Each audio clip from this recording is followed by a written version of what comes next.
সুপ্রিয় শিক্ষার্থীবৃন্দ, আসসালামু আলাইকুম।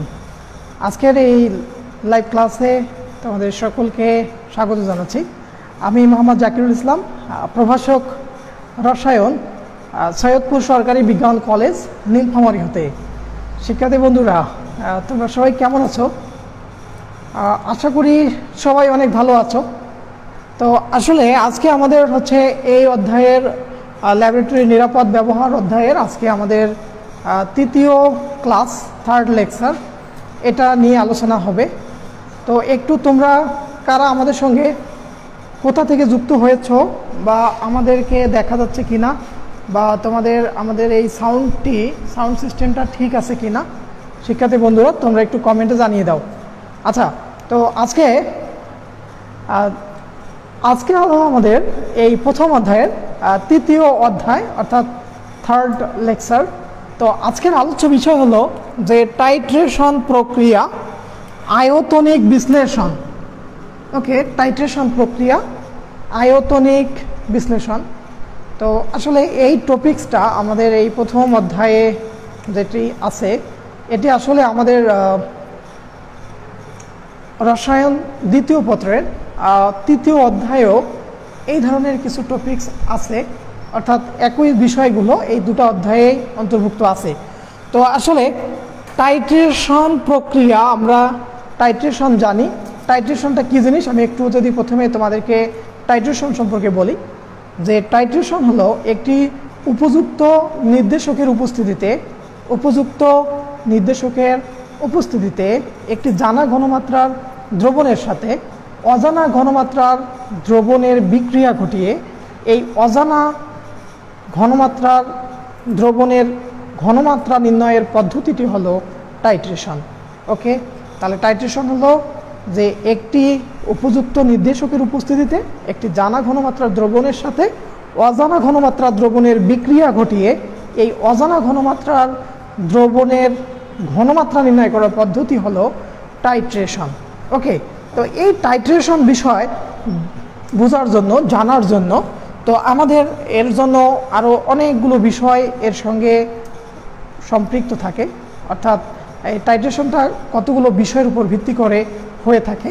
তো আমি সেই বিষয়গুলো প্রতিটা টপিকস নিয়ে আজকের এই ক্লাসে আলোচনা করব। ওকে শিক্ষার্থী বন্ধুরা, আমরা দেখব যে তোমরা কারা কোথা থেকে আসো। সাইমা বিনতে শিহাব আমি দেখতে পাচ্ছি আদমজি ক্যান্টনমেন্ট কলেজ থেকে, ঢাকা থেকে। মাহির আসহাব তুমি ময়মনসিংহ থেকে। আরফিন আরশি সালাম জানিয়েছো, ওয়ালাইকুম আসসালাম। MSM রাহাত তুমি টাঙ্গাইল থেকে। শিক্ষার্থী বন্ধুরা, আমরা দেখতে পাচ্ছি মোহাম্মদ রাকিব MM কলেজ থেকে, টাঙ্গাইল। আদিব ইসলাম অর্ণব তুমি বলছো তুমি পটুয়াখালী থেকে বলছো। ওকে শিক্ষার্থী বন্ধুরা, আমরা অনেকেই দেখছি যে তোমরা আমাদের সঙ্গে অনেকে বিভিন্ন জায়গা থেকে, দেশের বিভিন্ন কলেজ থেকে, বিভিন্ন প্রান্ত থেকে আমাদের সঙ্গে যুক্ত হয়েছো। ওকে, তো শিক্ষার্থী বন্ধুরা, তো আজকে দেখো আমি তোমাদের সঙ্গে আছি মোহাম্মদ জাকিরুল ইসলাম, প্রভাষক রসায়ন, সৈয়দপুর সরকারি বিজ্ঞান কলেজ, নীলফামারী হতে।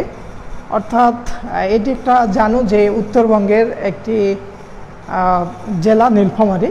তো সেই নীলফামারী থেকে আসলে আমাদের এই কিশোর বাতায়ন এমন একটি প্ল্যাটফর্ম আমাদেরকে এমন একটা জায়গায় সবাইকে মিলিত হওয়ার সুযোগ দিয়েছে যে আমি সেই উত্তরবঙ্গের একটা প্রতিষ্ঠান থেকে আমি তোমাদের সবার সঙ্গে যুক্ত হচ্ছি, বা তোমরা আমার সঙ্গে যুক্ত হচ্ছ।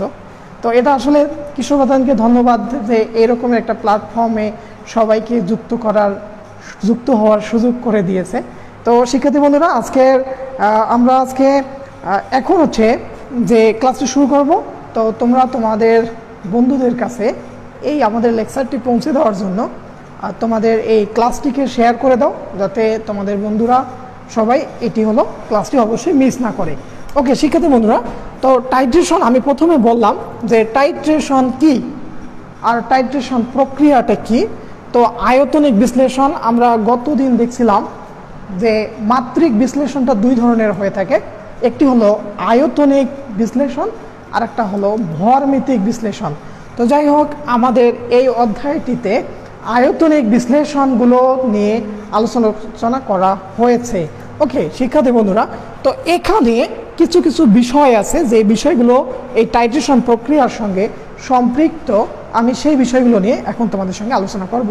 প্রথমে আমি জানাবো প্রমাণ দ্রবণ কি। প্রমাণ দ্রবণ প্রথমে জানবো প্রমাণ দ্রবণ। প্রমাণ দ্রবণ, ওকে শিক্ষার্থী বন্ধুরা, প্রমাণ দ্রবণ যেটাকে আমরা বলি স্ট্যান্ডার্ড সলিউশন। প্রমাণ দ্রবণ বা স্ট্যান্ডার্ড সলিউশন। স্ট্যান্ডার্ড সলিউশন, প্রমাণ দ্রবণ বা স্ট্যান্ডার্ড সলিউশন। শিক্ষার্থী বন্ধুরা দেখো যে প্রমাণ দ্রবণ বা স্ট্যান্ডার্ড সলিউশন, এই প্রমাণ দ্রবণটা কি।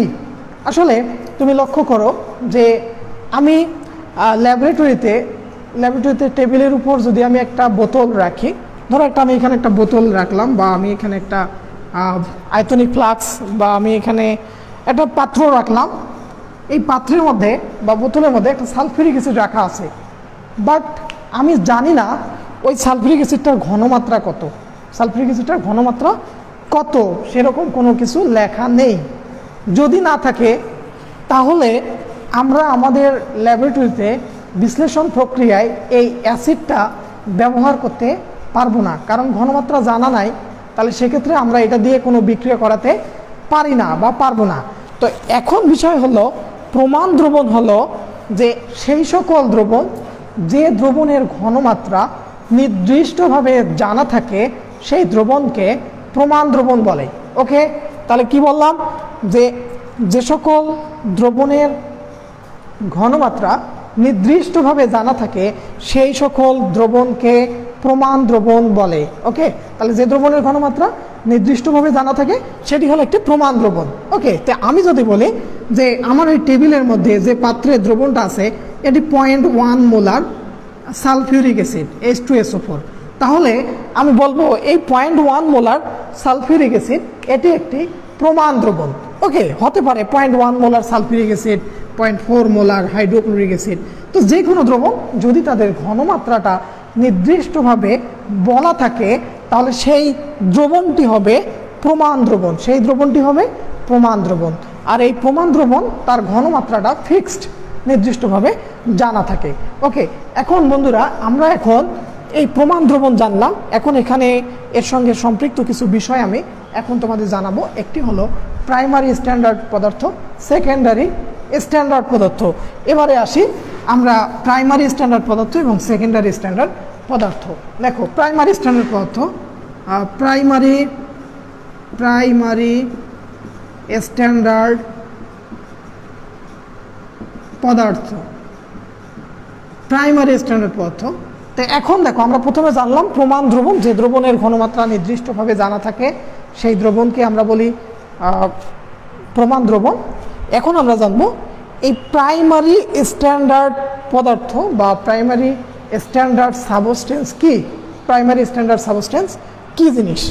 আচ্ছা, এখন হলো যে প্রাইমারি স্ট্যান্ডার্ড সাবস্টেন্স হলো যে সকল পদার্থ বায়ুর উপাদান কর্তৃক নষ্ট হয় না, যারা জীবাণু দ্বারা আক্রান্ত হয় না, যে পদার্থগুলোর দ্রবণ তৈরি করে রাখলে দীর্ঘদিন পর্যন্ত এর ঘনমাত্রাটা অপরিবর্তিত থাকে, এবং যেগুলোর সঙ্গে, যে পদার্থের সঙ্গে সরাসরি এই প্রমাণ দ্রবণটা তৈরি করা যায় সেই পদার্থগুলোকে প্রাইমারি স্ট্যান্ডার্ড পদার্থ বলে।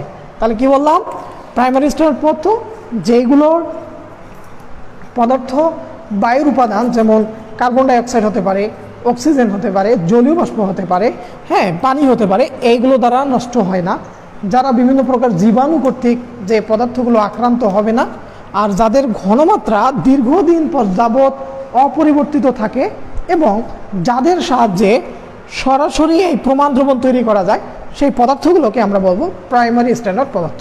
আচ্ছা, এই প্রাইমারি স্ট্যান্ডার্ড পদার্থ আমাদের পরীক্ষায় এগুলো খুবই আসে। দেখো আমি এখানে কয়েকটা উদাহরণ লিখব, তো মোটামুটি বইয়ে এই কয়টা উদাহরণই বলা থাকে। তো সেইগুলো দেখো যেটা হলো ওয়েল নোন প্রাইমারি স্ট্যান্ডার্ড পদার্থ, যেটা হচ্ছে সবচেয়ে বেশি আমাদের পরিচিত উদাহরণ সোডিয়াম কার্বনেট। সোডিয়াম কার্বনেট, তারপর হচ্ছে potassium dichromate, K2Cr2O7, potassium dichromate, তারপরে দেখো sodium carbonate, potassium dichromate, oxalic acid. তোমরা জানো যে COOH এটি আমাদের অক্সালিক অ্যাসিড। আসলে এটাকে যদি আমরা আণবিক সংকেত লিখি C2H2O4, তো এটি হলো অক্সালিক অ্যাসিড। এবং হচ্ছে সোডিয়াম অক্সালেট। তো সোডিয়াম অক্সালেটটা আমরা কিভাবে লিখবো? দেখো, জাস্ট অক্সালিক অ্যাসিডের যদি দুটো হাইড্রোজেন আমি দুটো সোডিয়াম দ্বারা রিপ্লেস করি, তাহলে এটি হলো সোডিয়াম অক্সালেট। তো এই পদার্থগুলো হলো প্রাইমারি স্ট্যান্ডার্ড পদার্থ, এই চারটা। তো মজার ব্যাপার হচ্ছে তোমরা মনে রাখবা যে পদার্থগুলোর মধ্যে দেখবা যে সি আছে, মোটামুটি এই যে চারটা উদাহরণ, এই চারটা সবগুলোর মধ্যে দেখো সি আছে। দেখো এখানে সি আছে, এখানে সি আছে, এখানে সি আছে, এখানে সি আছে। তো এই জিনিসগুলো মনে রাখবা যে এই সি যদি না থাকে তাহলে সে যৌগগুলো অবশ্যই প্রাইমারি স্ট্যান্ডার্ড পদার্থের মধ্যে পড়ে না। অর্থাৎ আমাদের যে চারটা উদাহরণ আছে, এই চারটা উদাহরণের সবগুলোর মধ্যে সি আছে। আসলে এটা মনে রাখার জন্য, এটা অন্য কোনো বিষয় না, মনে রাখার জন্য। তাহলে প্রাইমারি স্ট্যান্ডার্ড পদার্থ। এরপরে আমরা জানবো সেকেন্ডারি স্ট্যান্ডার্ড পদার্থ। দেখো সেকেন্ডারি স্ট্যান্ডার্ড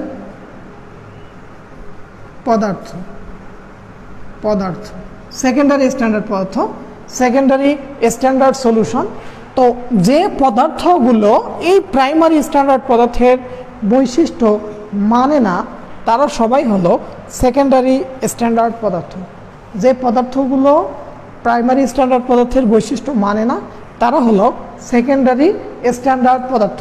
প্রাইমারি স্ট্যান্ডার্ড পদার্থের বৈশিষ্ট্য যারা মানে না, তারা হলো সেকেন্ডারি স্ট্যান্ডার্ড পদার্থ। আসলে যে সেকেন্ডারি স্ট্যান্ডার্ড পদার্থ আমরা কাকে বলবো?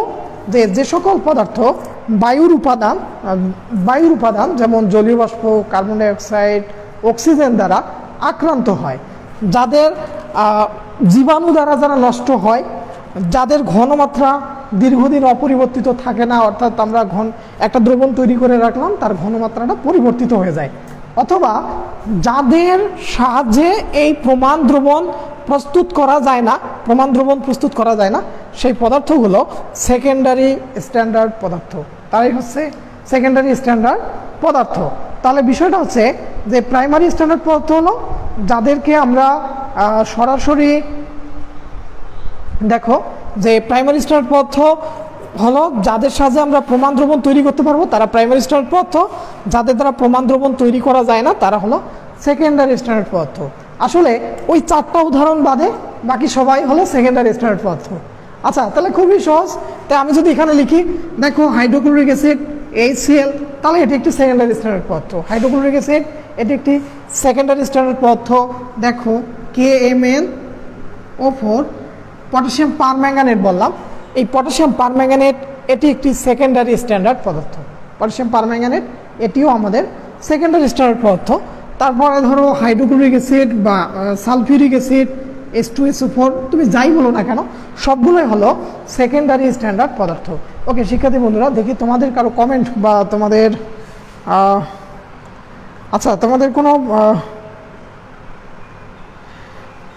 তোমাদের কারো কোনো প্রশ্ন থাকলে তোমরা অবশ্যই কমেন্টে জানাই দিবা, আমি চেষ্টা করব তোমাদের প্রশ্নগুলো সমাধান দেওয়ার। ওকে শিক্ষার্থী বন্ধুরা, তাহলে আমরা দেখো প্রমাণ দ্রবণ, প্রাইমারি স্ট্যান্ডার্ড পদার্থ, সেকেন্ডারি স্ট্যান্ডার্ড পদার্থ, এগুলো জানলাম। তো এগুলো আমাদের টাইট্রেশন প্রক্রিয়ার জন্য এই বিষয়গুলো জানা আবশ্যক। তো এখন দেখো, আমি আয়তনিক বিশ্লেষণ বলেছি।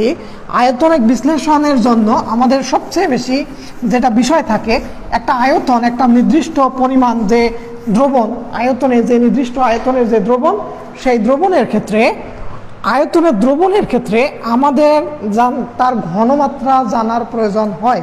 তো এই যে কোনো আয়তনের ক্ষেত্রে সবচেয়ে বেশি গুরুত্বপূর্ণ হলো সেই পদার্থটির ঘনমাত্রা।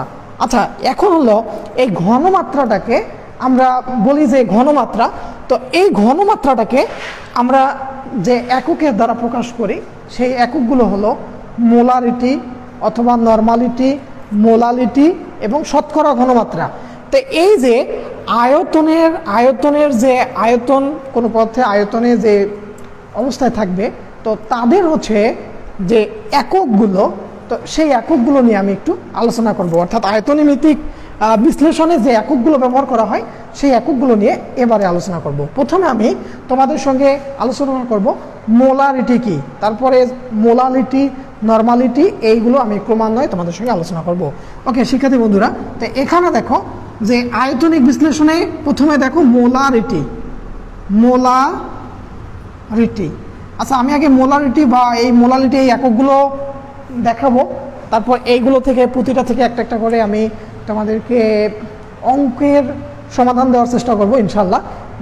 এরকম প্রবলেমগুলো বের করে আমি তোমাদেরকে সলভ দিব। আচ্ছা, মোলারিটি। তো প্রথমে দেখো মোলারিটি কি। আচ্ছা, তোমরা 9, 10 এগুলো পড়েছিলাম, যে যারা ফার্স্ট ইয়ার তোমরা 9, 10 পড়েছো যে প্রতি লিটার নির্দিষ্ট তাপমাত্রায় 1 লিটার দ্রবণে দ্রবীভূত দ্রবের মোল সংখ্যাকে ওই দ্রবণের মোলারিটি বলে।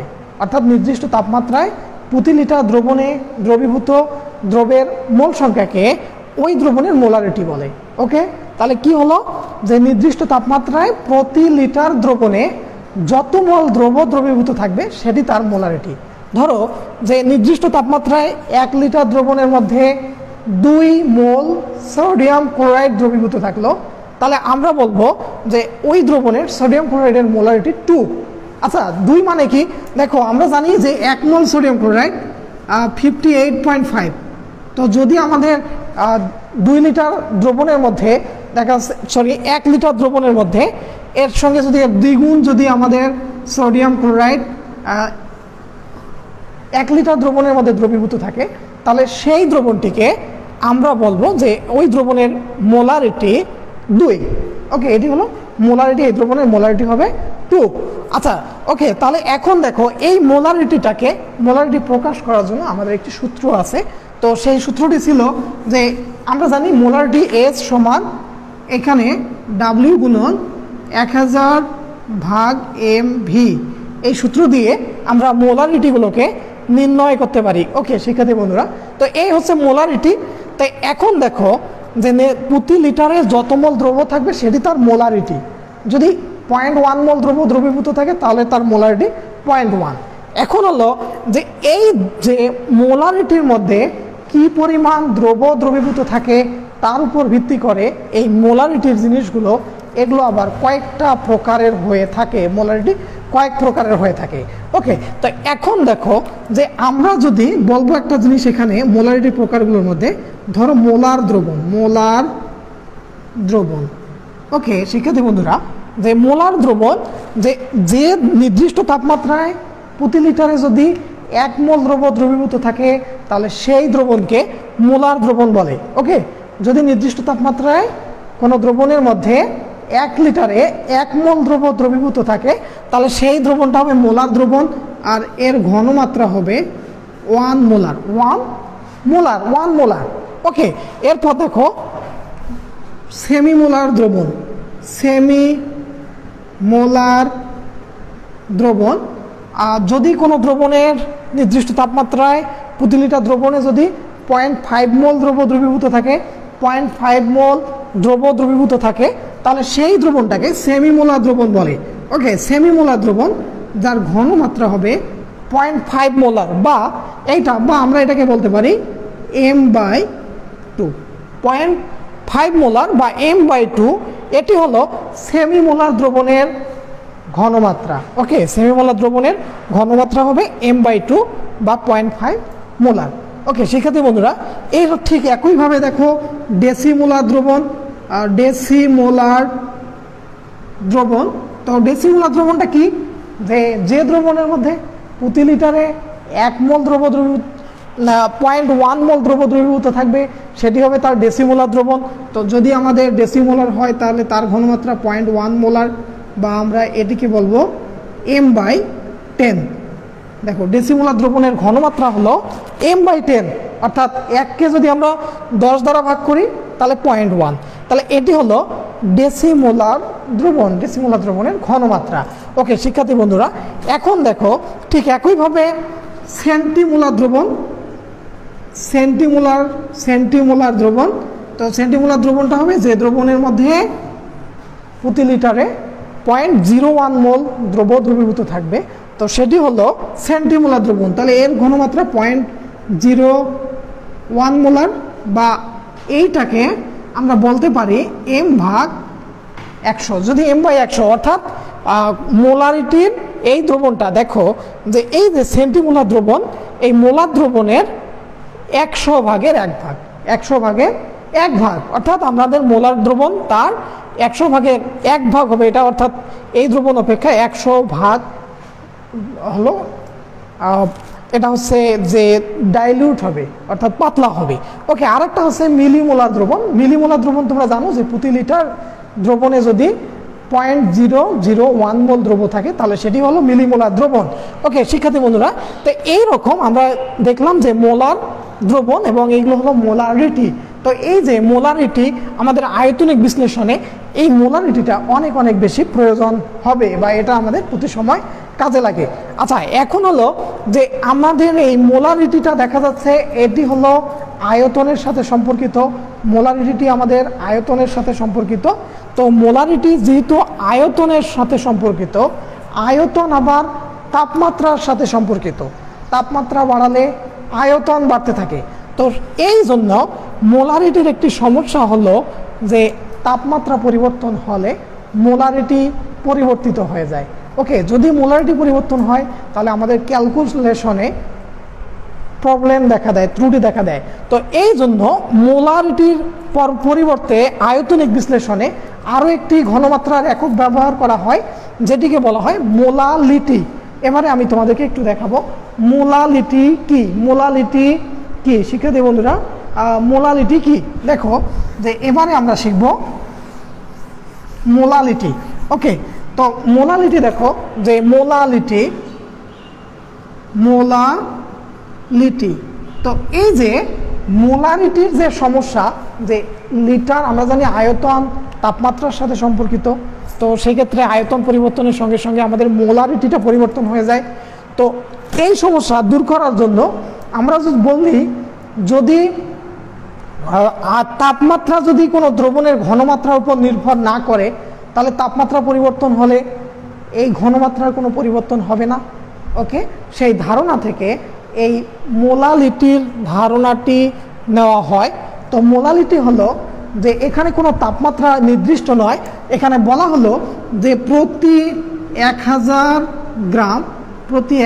গ্রাম দ্রাবকে, মানে 1000 গ্রাম দ্রবণের মধ্যে দ্রবীভূত দ্রবের মোল সংখ্যাকে ওই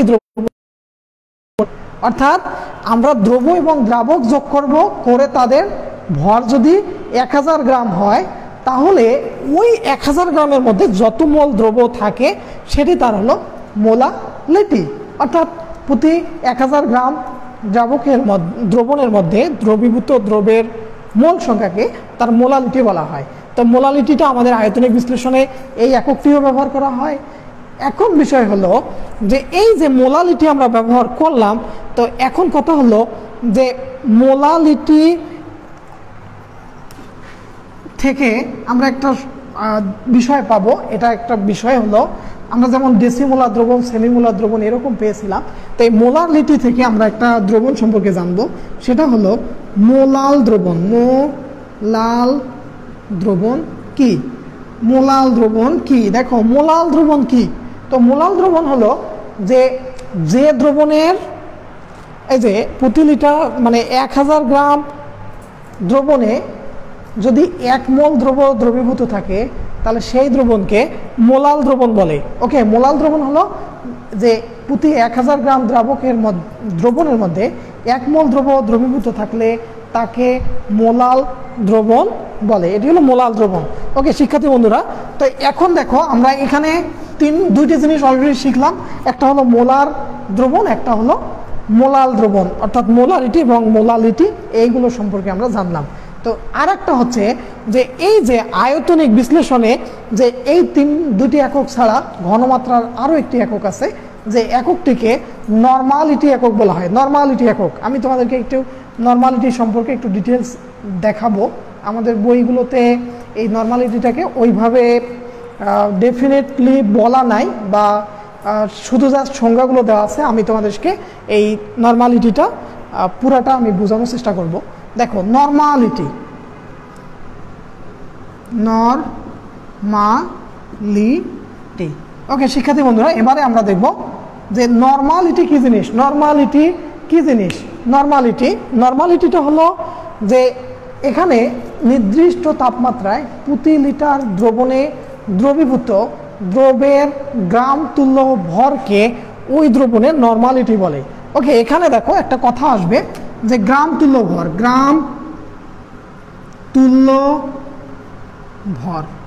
আচ্ছা, গ্রাম তুল্য ভর, তা নরমালিটির বিষয়টা হলো যে নির্দিষ্ট তাপমাত্রায় প্রতি লিটার দ্রবণে দ্রবীভূত দ্রবের গ্রাম তুল্য ভরকে ওই দ্রবণের নরমালিটি বলে, ওই দ্রবণের নরমালিটি বলে। তো এখন আমি শেখাবো এই গ্রাম তুল্য ভরটা কি। এই গ্রাম তুল্য ভরটি কি? নির্দিষ্ট তাপমাত্রায় দেখো 1 লিটার দ্রবণে দ্রবীভূত দ্রবের গ্রাম তুল্য ভরকে ওই দ্রবণের নরমালিটি বলে। ওকে শিক্ষার্থী বন্ধুরা, এখন দেখো এই নরমালিটিতে গ্রাম তুল্য ভর বলা হচ্ছে। এই গ্রাম তুল্য ভরটা কি? তো এই গ্রাম তুল্য ভরটি অ্যাসিডের ক্ষেত্রে একরকম হবে, ক্ষারের ক্ষেত্রে একরকম হবে, তারপর হচ্ছে লবণের ক্ষেত্রে এক ধরনের হবে। তো আমি দেখো, যদি আমরা অ্যাসিডের গ্রাম তুল্য ভর বলি, অ্যাসিডের গ্রাম তুল্য ভর সমান, দেখো অ্যাসিডের যদি গ্রাম তুল্য ভর বের করতে চাই তাহলে ওই অ্যাসিডের আণবিক ভর, তাহলে হবে সূত্রটি হলো ওই অ্যাসিডের আণবিক ভর ভাগ ওই অ্যাসিডে কতটি প্রতিস্থাপনীয় হাইড্রোজেন থাকে তার সংখ্যা, ভাগ হলো ওই অ্যাসিডে প্রতিস্থাপনীয়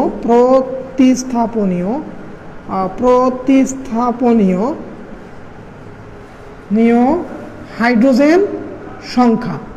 ওকে, এটি হলো আমাদের হলো যে অ্যাসিডের গ্রাম তুল্য ভর, যে কোনো অ্যাসিডের গ্রাম আণবিক ভর ভাগ ওই অ্যাসিডে কতটা প্রতিস্থাপনীয় হাইড্রোজেন থাকে তার সংখ্যা। তো এখন দেখো, আমি যদি সালফিউরিক অ্যাসিড বলি, সালফিউরিক অ্যাসিড, তো এই সালফিউরিক অ্যাসিডের গ্রাম তুল্য ভর কি হবে? তো সালফিউরিক অ্যাসিডের গ্রাম তুল্য ভর হলো এর আণবিক ভর 98, বাট এই সালফিউরিক অ্যাসিডে দেখো দুটি প্রতিস্থাপনীয় হাইড্রোজেন আছে, এখানে দুইটা হাইড্রোজেন থাকবে।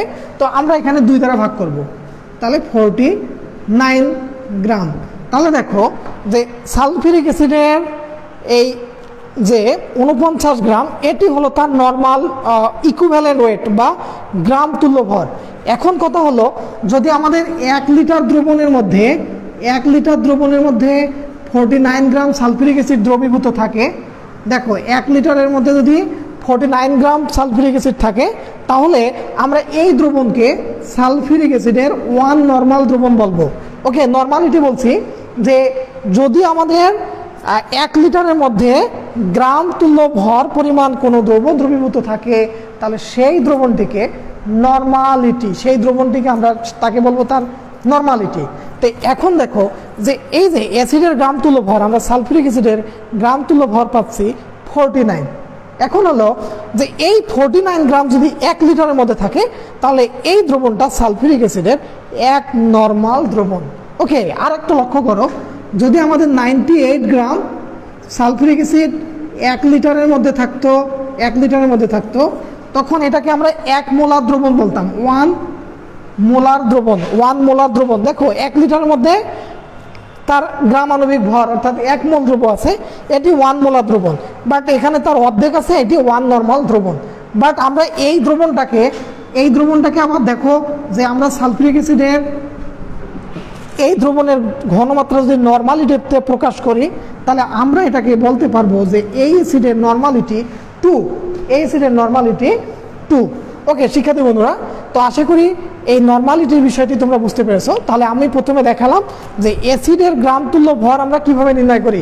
নরমালিটির জন্য আমাদের সবচেয়ে বেশি প্রয়োজন গ্রাম তুল্য ভর সম্পর্কে জানা। তো এখানে আমরা অ্যাসিডের জন্য প্রথমে গ্রাম তুল্য ভর দেখলাম। আচ্ছা, এরপরে দেখো যদি আমাদের একটু মিশাইলাম আমি, শিক্ষার্থী বন্ধুরা আমি একটু এগুলো মিশাই ফেললাম।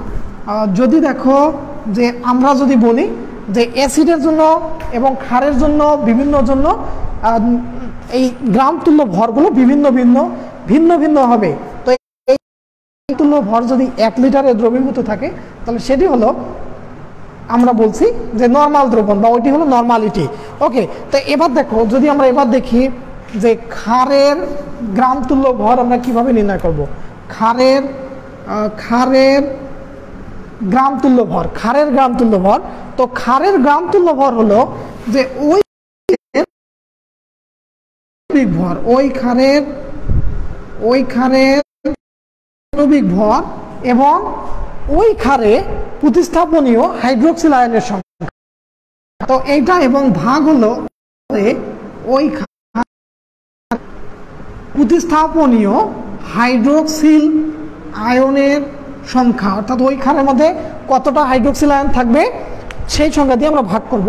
তাহলে আমরা সেখান থেকে ক্ষারের গ্রাম তুল্য ভরটি পেয়ে যাব।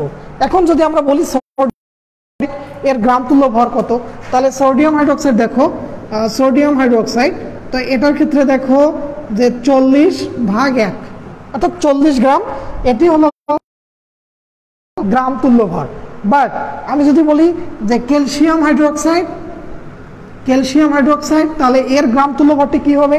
শিক্ষার্থী বন্ধুরা লক্ষ্য করো যে ক্যালসিয়াম হাইড্রোক্সাইড এর ভর কত, দেখো 17 দুগুণে 34 আর হলো 40, তাহলে 74 আর এখানে দেখো এখানে প্রতিস্থাপনীয় হাইড্রোজেন আছে 2, তাহলে 2 দিয়ে ভাগ দাও। ওকে, সমান 37 গ্রাম। যদি 1 লিটার দ্রবণের মধ্যে ক্যালসিয়াম হাইড্রোক্সাইডের 37 গ্রাম দ্রবীভূত থাকবে তাহলে আমরা সেটাকে নরমাল দ্রবণ বলতে পারি। ওকে শিক্ষার্থী বন্ধুরা, তো আমরা দেখলাম যে ক্ষারের গ্রাম তুল্য ভর কিভাবে হয়। এবার আমি দেখাবো ওই অ্যাসিডের গ্রাম তুল্য ভর আমরা দেখছি, ক্ষারের দেখলাম। এবার দেখো যে লবণের গ্রাম তুল্য ভর কিভাবে বের করবো। লবণের গ্রাম তুল্য ভর লবণের গ্রাম তুল্য ভর। তো আসলে এখানে গ্রাম তুল্য ভরগুলোকে 5টা ভাগে বিভক্ত করা হয়েছে। একটা হলো অ্যাসিডের গ্রাম তুল্য ভর হয়, একটা ক্ষারের গ্রাম তুল্য ভর হয়, একটি জারক পদার্থের গ্রাম তুল্য ভর হয়, একটি বিজারক পদার্থের গ্রাম তুল্য ভর, আর একটা হলো লবণের গ্রাম তুল্য ভর। তার মধ্যে আমরা 2টা দেখে ফেলছি অলরেডি। তো এবার দেখো লবণের গ্রাম তুল্য ভর মানে ওই লবণের দেখো আমাদের কিন্তু এই সূত্রটিতে সবসময় ওই যে পদার্থটা তার আণবিক ভর বলা হচ্ছে, ওই লবণের আণবিক ভর ভাগ হবে যে ওই লবণে উপস্থিত ধাতব আয়নের সংখ্যা অথবা এখানে উপস্থিত ধনাত্মক চার্জের সংখ্যা। ওকে, যে এখানে বলবো যে ওই লবণের দেখো গ্রাম তুল্য ভর মানে ওই লবণের আণবিক ভর ভাগ লবণে উপস্থিত ধাতুর সংখ্যা অথবা ধনাত্মক চার্জের সংখ্যা। লবণে উপস্থিত দেখো ধাতু বা ধনাত্মক আয়নের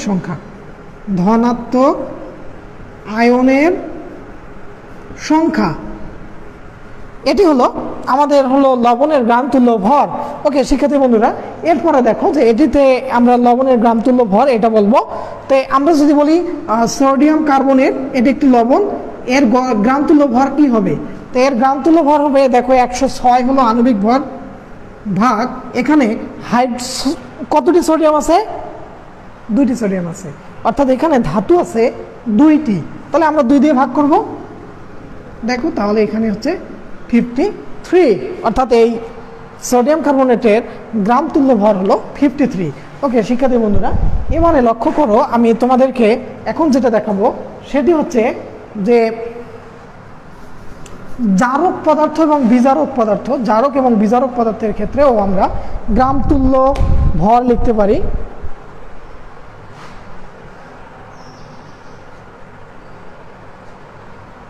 আচ্ছা, কোনো প্রবলেম?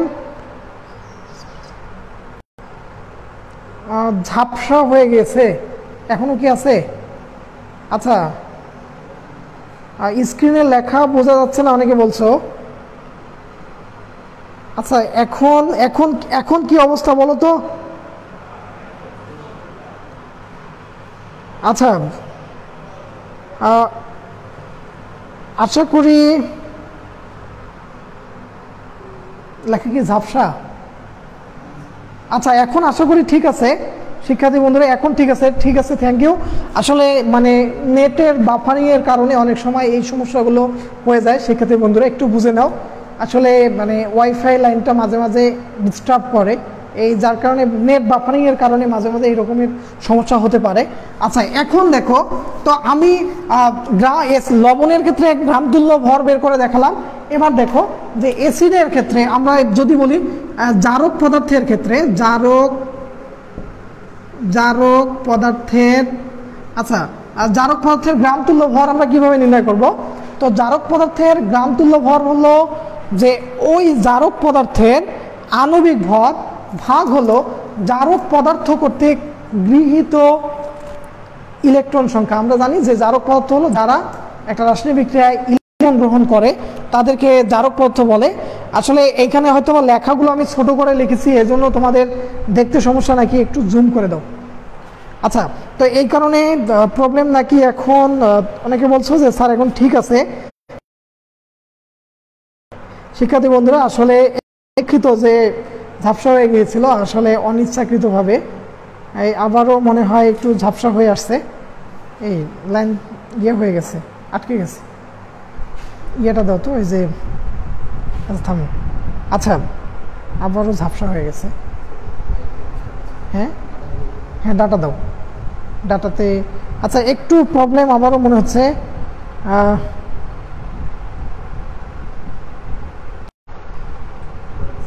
হ্যাঁ, ওকে শিক্ষার্থী বন্ধুরা, এই অল্প সময়ের মধ্যে ঠিক হয়ে আসবে, একটু লাইনের প্রবলেম। আচ্ছা, তুমি একজন অনেকেই বলছো যে স্যার ঝাপসা দেখা যাচ্ছে। হ্যাঁ শিক্ষার্থী বন্ধুরা, আজকে একটু প্রবলেম হয়ে গেছে। এখন আচ্ছা, ঠিক করে দিছো? এই ইয়ারটাকে ওয়াইফাইটা অফ করে দাও। আচ্ছা, এখন ধীরে ধীরে ঠিক হয়ে আসবে শিক্ষার্থী বন্ধুরা। হ্যাঁ, এখন আচ্ছা, এখন আশা করি একটু পরেই ক্লিয়ার হয়ে যাবে শিক্ষার্থী বন্ধুরা। দেখো তো, এই যে এখানে দেখো। আচ্ছা, তো এখন দেখো যে জারক পদার্থের গ্রামতুল্য ভরটি কি হবে। তো জারক পদার্থের গ্রামতুল্য ভর হলো ওই জারকের আণবিক ভর এবং ওই জারক কর্তৃক গৃহীত ইলেকট্রন সংখ্যা। তো দেখো, যদি আমি বলি K2Cr2O7, আমরা জানি পটাশিয়াম, এটি হলো পটাশিয়াম ডাইক্রোমেট। এই পটাশিয়াম ডাইক্রোমেটের এটি হলো পটাশিয়াম ডাইক্রোমেট। তো এই পটাশিয়াম ডাইক্রোমেটের দেখো গ্রামতুল্য ভর হবে যে এখানে এটার ভর হলো 294, আর এই বিক্রিয়াকালে পটাশিয়াম ডাইক্রোমেট 6টি ইলেকট্রন গ্রহণ করে। তো এখানে 6 দিয়ে ভাগ হবে, তাহলে এটি হলে 49। ঠিক একইভাবে বিজারক পদার্থের, যদি আমরা বিজারক পদার্থের গ্রামতুল্য ভর নির্ণয় করতে চাই, কি হচ্ছে এখন, ঠিক আছে দেখি। তো সেক্ষেত্রে আমাদের হলো যে ওই বিজারকের আণবিক ভর ভাগ বিজারক কর্তৃক ত্যাগকৃত ইলেকট্রন সংখ্যা। তো এভাবে আমরা হলো যে এই নর্মালিটিটা আমরা বের করতে পারি শিক্ষার্থী বন্ধুরা। তো আরেকটি দেখো, এখানে নর্মালিটি আমরা বললাম। তো এখানে আরেকটা বিষয় হলো যে শতকরা ঘনমাত্রা কি। শতকরা ঘনমাত্রা হলো যে প্রতি 100 ভাগ দ্রবণের মধ্যে যত ভাগ দ্রবীভূত থাকে তার প্রকাশটি হলো শতকরা ঘনমাত্রা। ওকে, শতকরা ঘনমাত্রা হলো, আচ্ছা এখন বোঝা যাচ্ছে। আচ্ছা, তোমাদের মধ্যে একজন জিজ্ঞাসা করছো যে স্যারের ইউটিউব চ্যানেল আছে কি না। স্যারের একটি ইউটিউব চ্যানেল আছে শিক্ষার্থী বন্ধুরা, যে আমি সেখানে চেষ্টা করি কেমিস্ট্রি ক্লাসগুলো প্রতিনিয়ত আপলোড দেওয়ার চেষ্টা করি। সেটি হলো Zakir sir chemistry special, ZAKIR Zakir sir chemistry special. তোমরা সেখানে দেখতে পারো যে ওখানে অনেকগুলো ক্লাস থাকে শিক্ষার্থী বন্ধুরা। তো এবার দেখো যে শতকরা ঘনমাত্রা কি। শতকরা ঘনমাত্রা হলো প্রতি 100 ভাগ দ্রবণের মধ্যে যত ভাগ দ্রবীভূত থাকে তার প্রকাশকে বলা হয় যে শতকরা ঘনমাত্রা। ওকে, আমরা এই যে আয়তনিক বিশ্লেষণ প্রক্রিয়ার যে এককগুলো দেখলাম, আমি এবার তোমাদেরকে এই টাইপের একটি অঙ্ক করাবো, যে অঙ্কর মধ্যে আমরা যে এই ঘনমাত্রাগুলো নিয়ে আলোচনা করলাম, সেই ঘনমাত্রাগুলোকে নিয়ে আমি একটি অঙ্ক তোমাদেরকে করাবো। শিক্ষার্থী বন্ধুরা একটু লিখে নাও, একটি অঙ্ক আমরা প্র্যাকটিস করব। সেই অঙ্কটি দেখো যে 27 ডিগ্রি। আচ্ছা, আমি যে এই যে ঘনমাত্রাগুলো নিয়ে যেগুলো নিয়ে আলোচনা করলাম, আমি এখন তোমাদের সঙ্গে সেই বিষয়গুলো নিয়ে একটি গাণিতিক সমস্যার মাধ্যমে সবগুলো একককে তুলে ধরার চেষ্টা করব।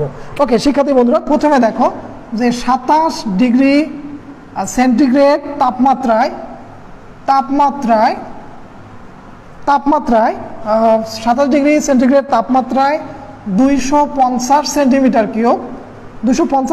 কিউব জলীয়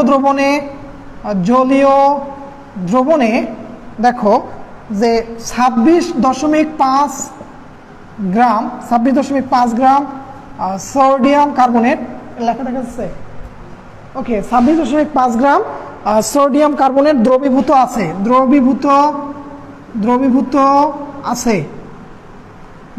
আছে। এখন বলা হলো দ্রবণটির ঘনত্ব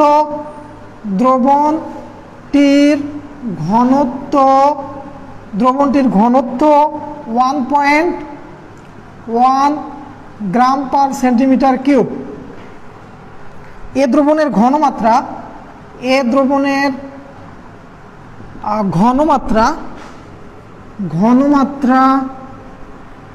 বিভিন্ন এককে প্রকাশ করো। বিভিন্ন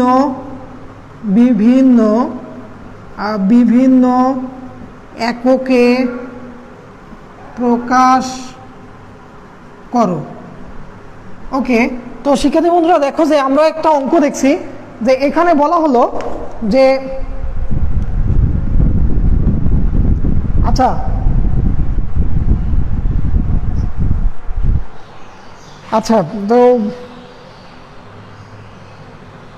আচ্ছা তোমরা অনেকেই বলছো যে স্যারের চ্যানেলটি আছে কিনা, বা ওই চ্যানেলের ইয়েটি দেখবা, যে আসলে তোমরা দেখতে পারবে একজন লিখছে যে 1.64K সাবস্ক্রাইবার আছে। হ্যাঁ, ওটাই আমার চ্যানেল আসলে, জাকির স্যার কেমিস্ট্রি স্পেশাল। তো ওইখানে দেখবা যে তোমরা অনেকগুলো ক্লাস আমি দিয়েছি, ওগুলো তোমরা ওখান থেকে দেখে নিতে পারবা। তো শিক্ষার্থী বন্ধুরা দেখো, আমরা বলছি যে 27 ডিগ্রি সেন্টিগ্রেড তাপমাত্রায় 250 সেন্টিমিটার কিউব জলীয় দ্রবণে এই 26.5 গ্রাম সোডিয়াম কার্বনেট দ্রবীভূত আছে। দ্রবণটির ঘনত্ব 1.1 গ্রাম পার সেন্টিমিটার কিউব। এই দ্রবণের ঘনমাত্রা বিভিন্ন এককে প্রকাশ করো। ওকে শিক্ষার্থী বন্ধুরা, আমি এই দ্রবণটার বিভিন্ন এককে ঘনমাত্রাটাকে কিভাবে প্রকাশ করা যায় সেটি আমি তোমাদের সঙ্গে আলোচনা করব। তো এখানে দেখো যে এই দ্রবণের ঘনমাত্রা আমরা যদি প্রথমে শতকরা এককে প্রকাশ করি, 1 নম্বরটা বলো, দেখো শতকরা এককে প্রকাশ। দেখো শিক্ষার্থী বন্ধুরা, যে এই যে 27 ডিগ্রি সেন্টিগ্রেড তাপমাত্রায় 250 সেন্টিমিটার কিউব জলীয় দ্রবণে এই যে 26 গ্রাম যে সোডিয়াম কার্বনেট আছে, তো এই দ্রবণটির বিভিন্ন এককে ঘনমাত্রা প্রকাশ করতে বলছে। তো এখানে প্রথমে দেখো যে আমরা প্রথমে দেখব যে শতকরা এককে এই দ্রবণের ঘনমাত্রা কি হবে। আচ্ছা, তো শতকরা এককে ঘনমাত্রা হলো যে প্রতি 100 ভাগ দ্রবণের মধ্যে যত ভাগ দ্রবীভূত থাকে তার প্রকাশটি হলো শতকরা ঘনমাত্রা। তাহলে এখানে দেখো এই অঙ্কটিতে 250 সেন্টিমিটার কিউব দ্রবণের মধ্যে 26.5 গ্রাম দ্রবীভূত আছে। তাহলে এখানে দেখো যে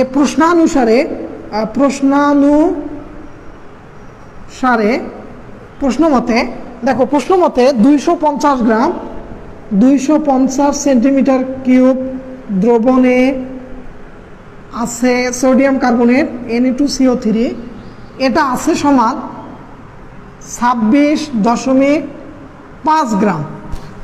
অতএব শতকরা ঘনমাত্রা মানে 100 সেন্টিমিটার কিউবে কত আছে, অতএব এই 100 সেন্টিমিটার কিউব অর্থাৎ আমাদের 100 ভাগ দ্রবণের মধ্যে কতটুক থাকবে, সমান হলো দেখো 226 ভাগ 26.5 ভাগ 250 গুণন 100।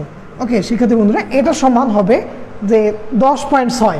দেখো 10.6 6 গ্রাম। এর অর্থ হলো যে এই দ্রবণের ঘনমাত্রা শতকরা এককে 10.6%। 10.6%। এই দ্রবণটি হলো 10.6% দ্রবণ। ওকে, তাহলে একটু দেখো যে কি হলো। তাহলে আমরা প্রথমে একটি ঘনমাত্রা বের করলাম, শতকরা এককে ঘনমাত্রাটি কত।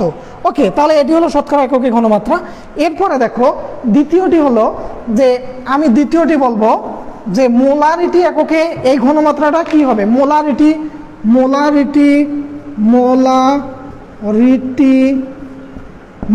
এককে এর ঘনমাত্রা নির্ণয়। 2 নম্বরটা হলো মোলারিটি এককে এই প্রকাশ। এটা মোলারিটি এককে যদি হয় তাহলে কি হবে। আসলে এই মোলারিটির অঙ্কগুলো আমরা দুইভাবে করতে পারি। একটি হচ্ছে এরকম ঐকিক নিয়মে অঙ্ক করতে পারবো, আবার ওই সূত্র দিয়ে S সমান W গুণন 1000 ভাগ MV ওই সূত্র দিয়ে করা যায়। তো আমি যেহেতু এখানে এই যে দ্রবণের প্রথম অঙ্কটি আমি ঐকিক নিয়মে করছি, তো আমি এই অঙ্কটাও ঐকিক নিয়মে তোমাদের দেখাবো।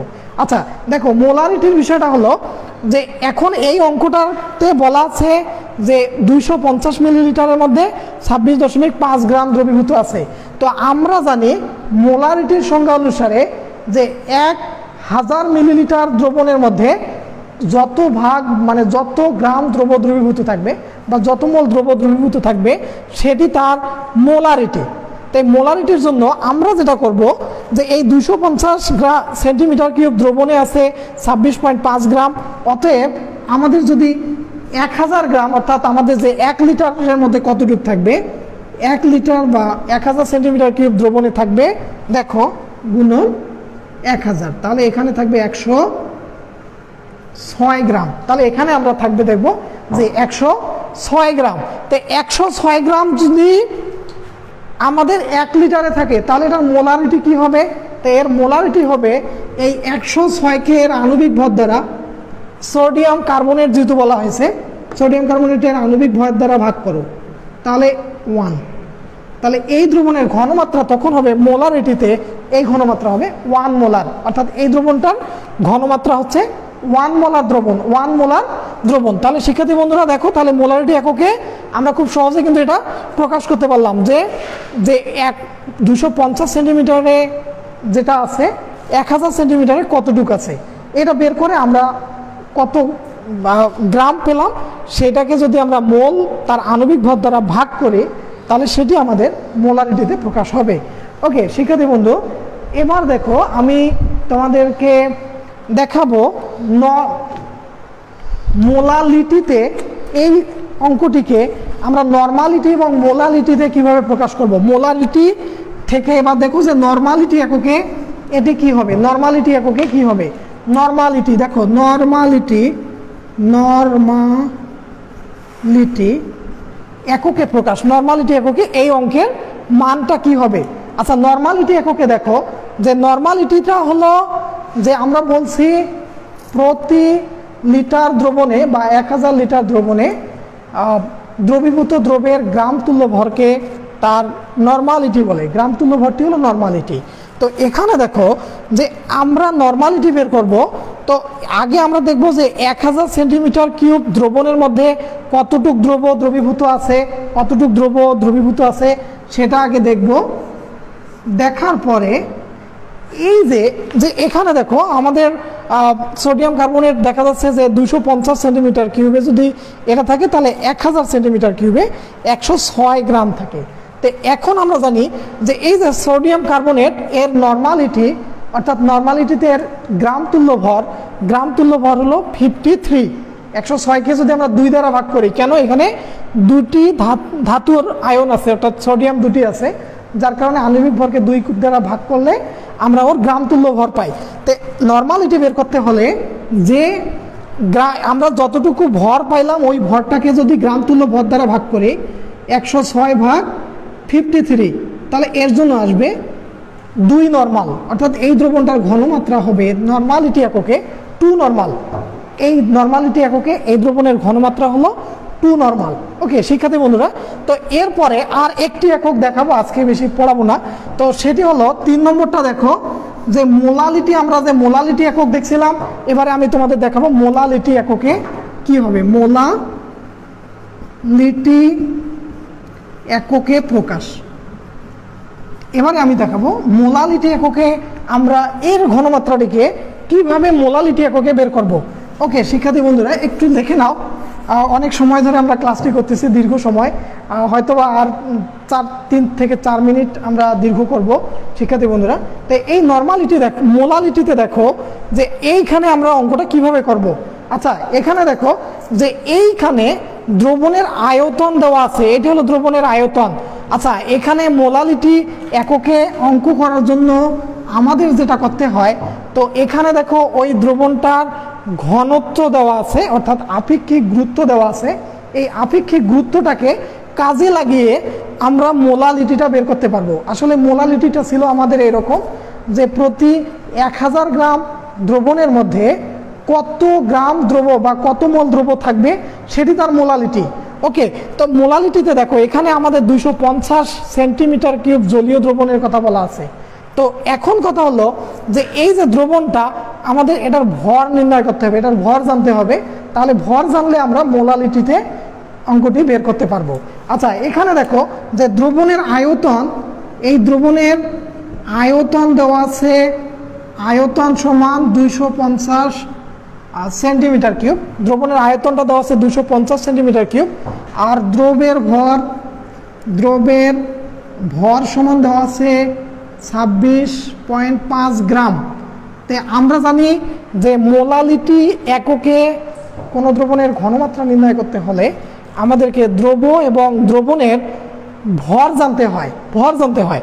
তো এখানে দেখো এই দ্রবণের আয়তন দেওয়া আছে, তো আয়তন থেকে আমরা দ্রবণের ভর কিভাবে নির্ণয় করব। তো সেক্ষেত্রে হলো আমাদের বিষয় হলো যে কোনো দ্রবণের যদি ঘনত্ব দেওয়া থাকে, তো ওই দ্রবণের আয়তনকে ঘনত্ব দ্বারা গুণ করলে দ্রবণের আমরা যদি আয়তনটাকে আমরা হচ্ছে যে তার আপেক্ষিক এই যে ঘনত্ব দ্বারা গুণ করি, তাহলে ওই দ্রবণের আয়তনের মানে আমরা ভর পেয়ে যাব, আয়তন থেকে আমরা ভর পাবো। তাহলে একটু দেখো যে অতএব এখানে দ্রবণের ভর সমান দ্রবণের ভরটা আমাদের দেখো, দ্রবণের ভর হলো এই যে 250 গুণন এই যে ঘনত্ব দেওয়া আছে, এই ঘনত্ব দ্বারা গুণ করব 1.1, তাহলে 275 গ্রাম, তখন এটি হবে 275 গ্রাম। আচ্ছা তো এখন দেখো যে এই দ্রবণের মধ্যে দেখো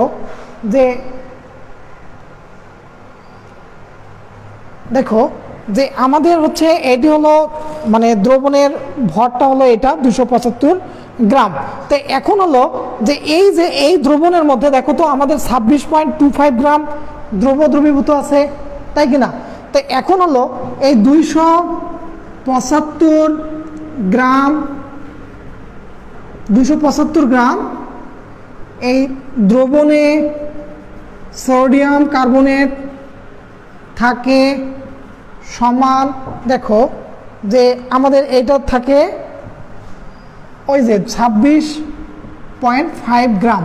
ওকে, অতএব আমাদের 1000-এর মধ্যে 1000 গ্রাম দ্রবণে সোডিয়াম কার্বনেট কতটুক থাকে, আর 265 ভাগ হচ্ছে 275 গুণন 1000, এটা আমরা বের করব। করার পরে যে মানটি আসবে সেটিকে আমরা যদি ওই আণবিক ভর 106 দ্বারা ভাগ করি, তাহলে আমাদের মোলালিটি এককে ঘনমাত্রা কত হবে সেটি পাওয়া যাবে। ওকে শিক্ষার্থী বন্ধুরা, তাহলে দেখো একটু তোমরা নিজেরা এই অংশটা করো, আমি আর এটা দেখাচ্ছি না, আমার ক্যালকুলেশনটা আমার কাছে নাই, তোমরা নিজেরা এটা ক্যালকুলেটরে ভাগ করলেই পাবা। যে দেখো যে এখানে 275 গ্রামে থাকতেছে 26.5 গ্রাম, তাহলে আমাদের 100 গ্রাম দ্রবণের মধ্যে কতটুকু থাকে এটা জানার মাধ্যমে আমরা অঙ্কটি করতে পারবো। ওকে, তাহলে এটা থেকে যে মান আসবে সেটাকে তোমরা 106 দ্বারা ভাগ করো, তো সেটি হবে আমাদের গ্রাম মানে মোলালিটি। ওকে শিক্ষার্থী বন্ধুরা, আজকে ক্লাসটি আমরা অনেক দীর্ঘ করে ফেলছি। ধন্যবাদ সবাইকে, নেক্সট ক্লাসে দেখা হবে। আসসালামু আলাইকুম।